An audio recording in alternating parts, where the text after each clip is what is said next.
매일 아침 하나님과 함께 누리는 하늘의 양식, 오늘 만나.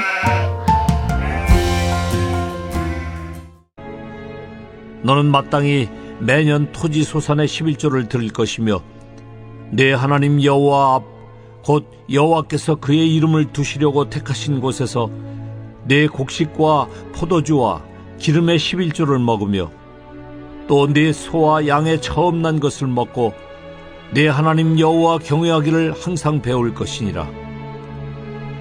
그러나 내 하나님 여호와께서 자기의 이름을 두시려고 택하신 곳이 네게서 너무 멀고 행로가 어려워서 내 하나님 여호와께서 그 풍부히 주신 것을 가지고 갈 수 없거든 그것을 돈으로 바꾸어 그 돈을 싸가지고 내 하나님 여호와께서 택하신 곳으로 가서 내 마음에 원하는 모든 것을 그 돈으로 사되 소나 양이나 포도주나 독주 등 내 마음에 원하는 모든 것을 구하고 거기 내 하나님 여호와 앞에서 너와 내 권속이 함께 먹고 즐거워할 것이며 내 성읍에 거주하는 레위인은 너희 중에 분깃이나 기업이 없는 자이니 또한 저버리지 말지니라.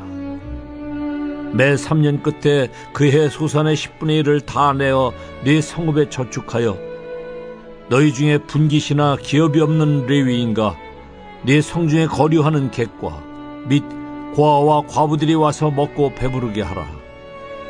그리하면 네 하나님 여호와께서 네 손으로 하는 범사에 네게 복을 주시리라.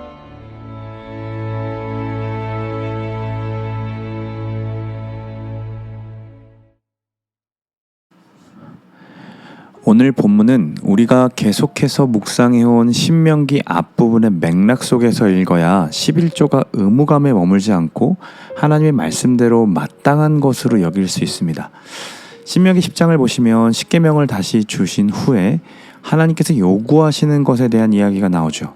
즉 하나님을 사랑하며 마음을 다하고 뜻을 다하여 여호와를 섬기라는 요구였습니다. 그리고 모세는 이 명령에 이어서 사랑해야 하는 하나님이 어떤 분인지를 설명하시는데 그분은 신 가운데 신이며 주 가운데 주시고 크고 능하시며 두려우신 하나님이시라고 말합니다.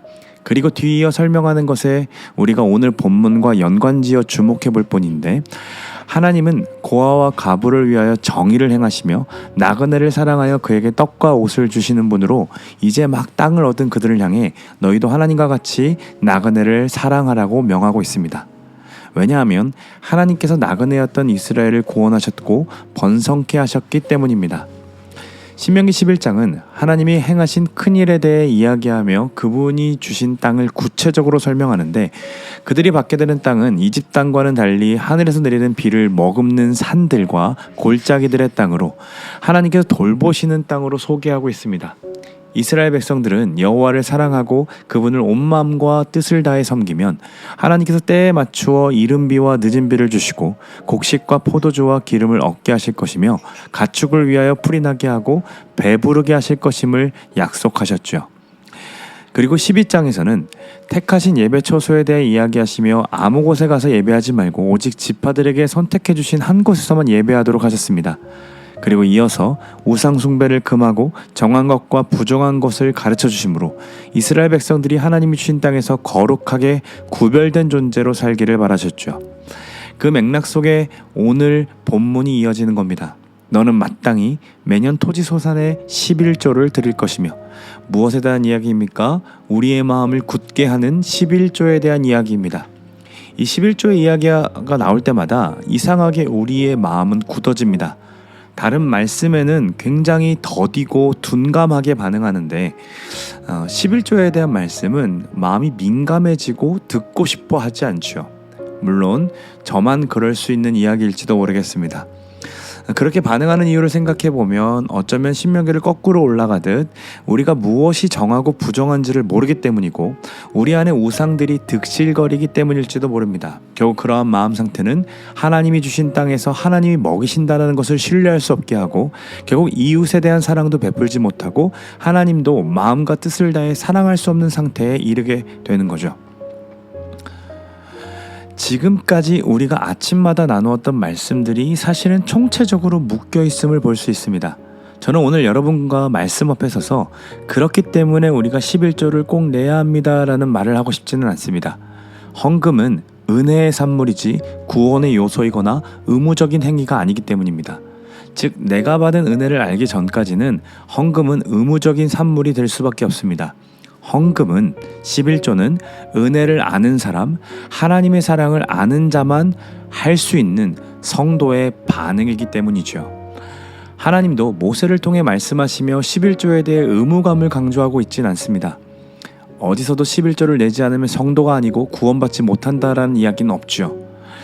우리는 오늘 이 짧은 말씀을 통해 우리가 가지고 있는 의무감적 11조 행위에서 벗어나서 은혜의 반응으로서의 11조에 대해 생각해 보기를 원합니다.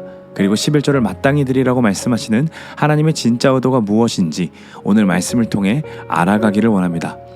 우선 23절과 24절을 보면 먼저 11조에 해당하는 품목을 알 수 있습니다.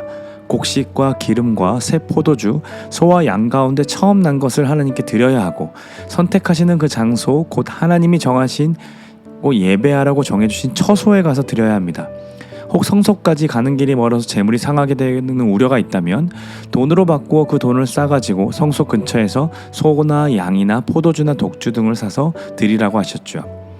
두 번째로 11조의 사용 용도에 대해 말씀하시는데 우리가 사실 11조를 드려기 꺼려하는 이유 중에 하나가 사용 용도가 명확하지 않다고 생각하기 때문입니다. 그럼 재직회에 꼭 참석해야겠죠? 우선 11조의 제물은 26절을 보시면 헌물한 자와 그의 가족들이 먹고 즐거워하도록 누리라고 말씀하십니다. 즉 헌물한 자들을 위함이 11조를 드리는 사용 용도였어요. 두 번째로 27절을 보시면 성소를 위해 제사를 위해 봉사하는 레위 사람들의 몫을 남겨주기 위함입니다. 왜냐하면 그들은 그 일을 위해서 기업이나 몫을 챙기지 않기 때문입니다. 그리고 3년마다 해 얻은 모든 11조를 가져다가 성 안에 저장한 뒤에 29절을 보시면 누구랑 나누라고 하십니까? 성에 있는 이방 사람들과 고아와 과부들이 배불리 먹도록 하라고 명하십니다. 즉 11조를 내는 자와 그의 가족 그리고 그의 예배를 위해 섬기는 레위인, 내고 싶지만 빈곤하여 낼 수 없는 이방인들, 고아와 과부들을 위해 하나님은 11조를 사용하고 싶어 하십니다. 우리에게 중요한 것은 세 번째예요. 바로 11조를 내게 하신 이유죠. 분명 하나님은 돈이 필요하시는 분이 아니시기에 우리는 11조를 왜 내게 해야 되는가라는 의문이 들기도 합니다. 하나님께 중요한 것은 듣는 마음이지 수장의 기름이 아니라고 사무엘서에 나와 있기 때문입니다. 이런 말씀은 또 기똥차게 적용하는 게 우리 연약함이죠. 오늘 본문에서도 하나님께서 11조를 내라고 명하시는 이유가 분명하게 드러납니다. 먼저 23절에 나와 있는데요. 내 하나님 여호와 경외하기를 항상 배울 것이니라. 무슨 말씀입니까? 하나님을 경외하는 방법을 배울 수 있기 때문입니다. 경외한다는 것은 다른 말로 하면 마음과 뜻을 다해 여호와를 사랑한다는 말과 같습니다. 결국 앞에서 요구하셨던 사랑을 실천하고 싶다면 하나님께서는 너의 시간, 너의 재정, 너의 모든 것들의 11조를 나에게 항상 드려라. 그러면 내가 항상 너가 나를 경외하는 것을 배울 수 있다라고 얘기하는 거죠. 신명기 11장이 이야기하는 것처럼 또 곡식과 기름과 새 포도의 11조를 낼 수 있는 이유는 하나님이 늦은 비와 이른 비를 통해 그들의 터전에 생명을 허락하시기 때문입니다. 그것을 잊어버리면 여호와를 경외하지 못하고 결국 우리 마음 가운데 우상이 틈탈 수밖에 없을 것이고 11조도 사실 하고 싶지 않게 될 수밖에 없는 거죠.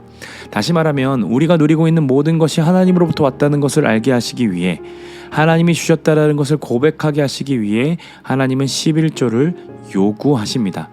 또 하나님은 자신을 사랑하는 것과 이웃을 사랑하는 것이 12계명의 근본임을 가르쳐주고 싶으셔서 11조를 행하라고 말씀하시는데 11조를 보시면 곧 나와 가족을 넘어서서 레위인, 이방인, 고아, 과부, 객들까지도 한 공동체로 여기게 하십니다. 그리고 사랑을 나누게 하시죠. 성 안에 있는 자들의 굶주림에 대한 책임의식을 가진 자들이 느끼게 하는 것이 방책이었으며 같은 피, 같은 민족의 공동체가 아니라 하나님의 보호하심 아래 있는 자들이 한 공동체다라는 것을 가르치시고 사랑을 실천하시도록 방책을 마련해 주시는 겁니다. 그럼 우리는 궁금합니다. 이게 우리에게 과연 좋은 일인가? 결국 하나님을 사랑하는 것도 이웃을 사랑하는 것도 11조의 행위를 통해 하는 것이라면 그건 다 의무감으로 할 수밖에 없는 건 아니겠는가? 이 궁금증에 대해 하나님은 헌물자가 얻는 유익을 잊지 않으시고 가르쳐 주십니다. 29절 하반절을 보시면 그리하면 내 하나님 여호와께서 내 손으로 하는 범사에 내게 복을 주시리라. 우리가 손으로 하는 모든 것에 하나님이 복 주시겠다라고 하십니다. 그 복은 여호와의 인정입니다. 시편 1편을 보시면 복 있는 사람을 설명하여 마지막에 악인의 길은 망하나 의인의 길은 여호와께서 인정하신다라고 선포합니다. 즉 우리가 복을 누리는 길, 우리가 망하지 않는 길은 오직 남들보다 더 잘 사는 그러한 길을 따라가는 삶이 아니라 여호와의 인정을 바라는 길이며 그것이 성도의 삶의 목표이고 기쁨의 근원이라는 거죠. 사랑하는 여러분, 우리 주님은 우리에게 주신 은혜를 알고 그 은혜로 인하여 드리는 11조를 통해 여러 사람을 먹이시고 우리도 먹이고 싶어 하십니다. 그런데 그 모든 일이 자신이 영광받기 위함이 다가 아니라 너의 손으로 하는 모든 일에 복 주고 싶어서다 라고 말씀하고 계시는 거예요. 그래서 우리 하나님은 당신을 사랑할 수 있는 방법, 경외할 수 있는 방법을 11조를 통해 가르쳐 주고 싶으신 거죠. 22절 말씀의 단어를 깊이 묵상하며 말씀을 맺으려고 합니다. 마땅히 드리다. 우리의 재정, 우리의 시간, 우리의 힘의 11조를 드리는 일이 늘 의무감에 해하니까 억지로 드리는 것이 아니라 우리에게 재정과 시간과 힘을 허락하신 분이 하나님이시라는 사실을 알기에, 그분의 은혜라는 것을 알기에, 또한 우리에게 한 공동체라는 인식을 주시고 우리에게 복 주시고 싶어 하시는 하나님을 알기에 기꺼이 마땅히 드리는 우리 모두의 삶이 되시기를 간절히 소망합니다. 오늘 하루 이 말씀을 들으면 어떤 생각이 드시나요? 하루의 10의 1조를 주변 이웃들을 위해 사용해 보는 것은 어떨까요? 우리 하나님은 신실하신 분이시기에 오늘 말씀대로 여러분들의 손을 통해 하는 모든 일에 여러분들에게 복을 주실 것을 믿습니다.